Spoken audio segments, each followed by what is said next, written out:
అందరికీ నమస్కారం. నేను హరీష్ రంగోజీ. ఏమి రాజకీయాలు చేస్తున్నారు చూస్తుంటేనే రాజకీయాల మీద విరక్తి పుట్టిపోతుంది. అరే, ఆంధ్రప్రదేశ్ రాజకీయాలు అంత చండాలంగా తయారైనాయా? ఆంధ్రప్రదేశ్ రాజకీయాలు అంత దారుణంగా ఉన్నాయా? ఆంధ్రప్రదేశ్ రాజకీయాలు అంత నీచంగా ఉన్నాయా అనిపిస్తుంది నాకు.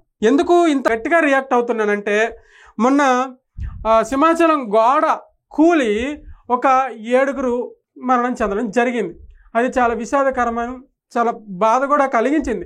ఎందుకంటే దేవుడు దర్శనార్థం వెళ్ళిన భక్తులకి ఇలా జరగడం చాలా బాధాకరమైన విషయం.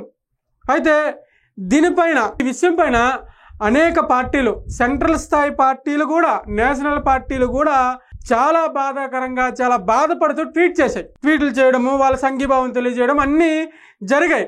కానీ మన రాష్ట్రంలో ఉన్నటువంటి ఒక పార్టీ ఏం ట్వీట్ చేసిందో చూడండి. చంద్రబాబు అధికారం రావడమే ఆలస్యం, ఎక్కడో చోట భక్తులు బలి కావాల్సిందేనా? ఇది చంద్రబాబు చేసిన పాపమో, ఏపీ ప్రజల శాపం, కానీ పదుల సంఖ్యలో భక్తులు బలి అయిపోతున్నారు. ఏం చెప్తాం? కాదు, ఈ ట్వీటు చేసేటప్పుడైనా జగన్మోహన్ రెడ్డి గారికి సంబంధించినటువంటి పేపర్ కానీ, లేకుంటే జగన్మోహన్ రెడ్డి ట్విట్టర్ హ్యాండిల్ చేసినటువంటి ఆ డిజిటల్ మీడియాలో, సోషల్ మీడియా కానీ మినిమం ఇంగిత జ్ఞానం అనేది ఉండాలి కదా. 7 మరణం చెంది శోక సముద్రంలో ఉంటే మీరు వీటితో రాజకీయం చేసుకుంటారా అండి? ఎటుపోతున్నారు మీరు? నాకు అర్థం అవ్వట్లేదు. ఇంకా బుద్ధి రాదా? ఇంకా మనం ఏం చేయాలి? ఇంకా ప్రజలు మీకు ఎలా బుద్ధి చెప్పాలి అని ప్రజలు మాట్లాడుకుంటున్నారు. 11 సీట్లు ఇచ్చి ప్రతిపక్ష హోదా కూడా ఇవ్వకుండా మీరు ఇంకా రాజకీయాల్లో ఉండొద్దు, మీరు రాజకీయాలకే పనికిరారని చెప్పేసి పక్కన పెట్టేసిన ప్రజలు, అయినా మీకు ఇంకా బుద్ధి రాకపోతే ఎట్లా? నాకు అర్థం అవ్వట్లేదు. దీనితోనండి రాజకీయం చేసేది. దీంతోనే పిఎంఓ నరేంద్ర మోడీ గారు చేసినటువంటి ట్వీట్ చూడండి. ఆంధ్రప్రదేశ్ విశాఖపట్నంలో గోడకూలు జరిగిన ప్రాణ నష్టం చాలా బాధాకరం. తమ ప్రియమైన వారిని కోల్పోయిన వారికి సంతాపం. గాయపడిన వారు త్వరగా కోలుకోవాలని కోరుకుంటున్నాను. మృతుల బంధువులకు PMNRF నుండి 2 లక్షల రూపాయలు ఎక్స్గ్రేసియా ఇవ్వబడుతుంది. గాయపడిన వారికి 50,000 ఇవ్వబడుతుంది. PM నరేంద్ర మోడీ గారు ట్వీట్ చేశారు.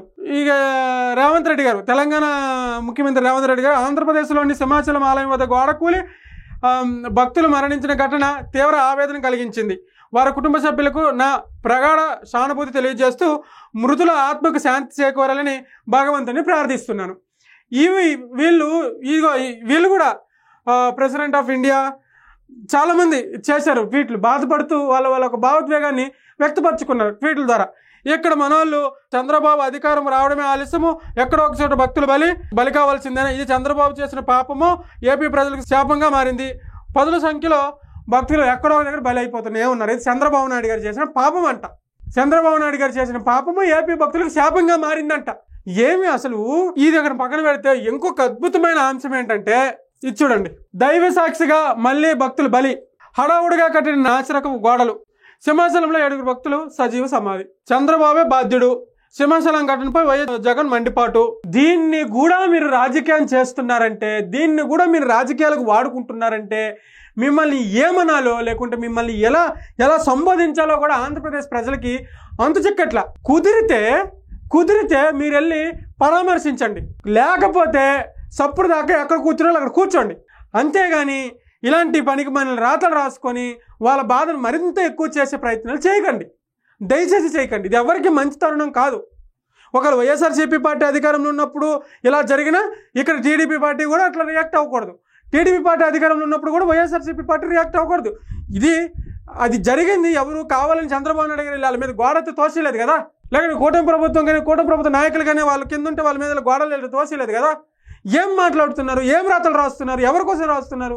ఇక్కడ చూడండి. సరే, చంద్రబాబు నాయుడు గారు తీసుకున్నట్టు ఆర్థిక భరోసా, చనిపోయిన వారికి 25 లక్షల ఎక్స్గ్రేసియా ప్రకటన, గాయపడిన వారికి 3 లక్షల రూపాయల సాయం, బాధిత కుటుంబ సభ్యులకు దేవాదాయ శాఖలో ఉద్యోగం, ఆపదలో తోడుండే ఏకైక నాయకుడు మన చంద్రన్న.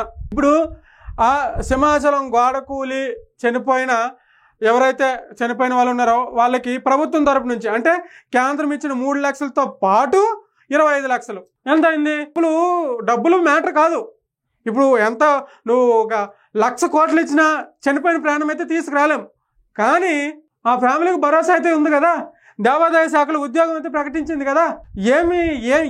ఏమి రాతలు రాస్తున్నారు, ఎవరి కోసం రాస్తున్నారు? సరే, జగన్మోహన్ రెడ్డి గారి హయాంలో ఏమైనా అద్భుతంగా ఇలాంటివి ఏమైనా జరగలేదా?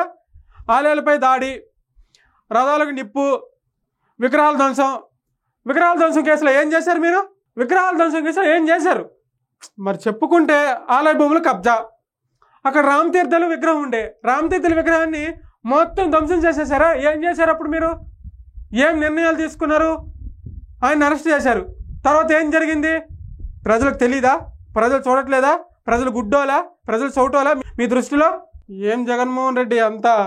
సింహాచలం ప్రమాద ఘటనపై విచారణకు 3 సభ్యులతో కమిటీ, ఉన్నతాధికారులు, మంత్రులతో సీఎం చంద్రబాబు నాయుడు టెలికాన్ఫరెన్స్. ఘటనపై తీవ్ర విచారం వ్యక్తం చేసిన ముఖ్యమంత్రి, మృతుల కుటుంబాలకు ఒక్కొక్కరికి 25 లక్షల చొప్పున పరిహారం, గాయపడిన వారికి 3 లక్షల పరిహారం, బాధిత కుటుంబ సభ్యులకు దేవాదాయ శాఖలో ఉద్యోగం. ఇవన్నీ చేసినా ఇదేదో చేసింది ఏదో గొప్ప విషయము లేకపోతే అద్భుతమని నేను చెప్పట్లా. ఎన్ని చేసినా పోయిన ప్రాణాలు అయితే తీసుకురాలేం. కానీ వాళ్ళ కుటుంబాలకి ఒక భరోసా, కుటుంబాలకి ఒక తోడు, వాళ్ళ కుటుంబాలకు ఒక చెయ్యూత. కుదిరితే మీరు వెళ్ళి వాళ్ళకు అండగా నిలబడండి. కుదిరితే మీ పార్టీ తరపు నుంచి కొంత సాయం చేయండి. అది ప్రజలు మెచ్చుతారు, అది ప్రజలకు హ్యాపీ. అంతేగాని ఈ పనికిమాలిన రాతలు రాసుకుంటూ, దేనికి పనికిరాని రాతలు రాసుకుంటూ ఎవరిని ఉద్ధరించడానికి, ఎవరిని కాపాడడానికి నేను చివరిగా చెప్పేది ఒకటే, జగన్మోహన్ రెడ్డి గారు దయచేసి ఇలాంటి సెన్సిటివ్ విషయాలతో రాజకీయం చేయకూడదు. ఇటు ఏ పార్టీ ఉన్నా నేను చెప్తున్నా. ఒకవేళ ప్రతిపక్షంలో తెలుగుదేశం పార్టీ ఉన్న చంద్రబాబు నాయుడు గారికి ఇదే చెప్తా, లోకేష్ గారికి ఇదే చెప్తా, పవన్ కళ్యాణ్ గారికి ఇదే చెప్తా. అలాగే జగన్మోహన్ రెడ్డి గారు ఇప్పుడు ప్రతిపక్షంలో ఉన్నారు కాబట్టి జగన్మోహన్ రెడ్డి గారికి చెప్తున్నా, జగన్మోహన్ రెడ్డి గారు దయచేసి వీటితో రాజకీయం చేయకండి. తప్పు జరిగిందా? ఓకే, జరిగితే దానికి మనం బాధ్యులం కాదు. ఖచ్చితంగా ప్రభుత్వాలు ఉన్నాయి, ప్రభుత్వాలు వాటి పని మనం చేసుకుంటూ పోతాయి. కావాలని ఎవరు గోడ తోసిరు, కావాలని ఎవరు ప్రజల్ని చంపుకోరు. జరిగింది చాలా బాధాకరం. కుదిరితే మనం తోడు ఉండదాం, ఆ ఫ్యామిలీకి ధైర్యాన్ని ఇద్దాం, ఆ ఫ్యామిలీకి అండగా నిలబడదాం. నేను చెప్పనేది చెప్పాను, అర్థమైతే మీ ఇష్టం, అర్థం అవ్వకపోతే మీ కర్మ, దానికి నేనేం చేయలేను. Thank you. ఇది ఇవాళ వీడియో. ఈ అంశంపైన మీ అభిప్రాయాన్ని కింద కామెంట్ రూపంలో తెలియజేయండి. Thank you.